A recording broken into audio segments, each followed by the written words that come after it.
Hello మామస్ Thammudu trailer review. Nithin solid comeback movie ఇది. Box office దగ్గర 5 ఏళ్ల క్రితం 'భీష్మ' సినిమాతో బ్లాక్ బస్టర్ హిట్ను సొంతం చేసుకున్న యూత్ స్టార్ నితిన్ తర్వాత టైంలో వరుస ఫ్లాప్స్తో సతమతమవుతున్న నితిన్ ఈ ఇయర్ 'రాబిన్ హుడ్' మూవీతో భారీ డిజాస్టర్ను సొంతం చేసుకున్న నితిన్ ఇప్పుడు ఆడియన్స్ ముందుకు తమ్ముడితో జూలై 4న గ్రాండ్గా తన సినిమాని రిలీజ్ చేస్తూ ఉండగా రీసెంట్గా సినిమా అఫీషియల్ ట్రైలర్ను రిలీజ్ చేశారు.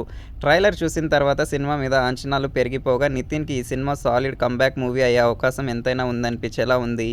ఎంసీఏ వకీల్ సాబ్ సినిమాల డైరెక్టర్ వేణు శ్రీరామ్ డైరెక్షన్లో రూపొందుతున్న ఈ సినిమా క్వాలిటీ పరంగా ఎక్సలెంట్ విజువల్స్తో మెప్పించగా కొంచెం కథా పాయింట్ని కూడా చెప్పే ప్రయత్నం చేసిన కోర్ పాయింట్ని ఏమీ రివీల్ చేయలేదు. తన తమ్ముడిలా ఎప్పటికీ గుర్తించని అక్క లయ ఒక ఊరి విషయంలో ఇబ్బంది పడుతూ ఉండడంతో తన కోసం తమ్ముడు ఏం చేశాడో ఆ ఊరి సమస్యని సాల్వ్ చేసే క్రమంలో హీరో తన అక్కకి దగ్గరయ్యాడా లేదా అన్నది అసలు కథా పాయింట్గా చెప్తున్నా ఊరిలో ఏం జరిగింది అన్నది మాత్రం ట్రైలర్లో విజువల్స్ చూపించిన కథగా ఏమీ చెప్పకుండా సస్పెన్స్ను కంటిన్యూ చేశారు.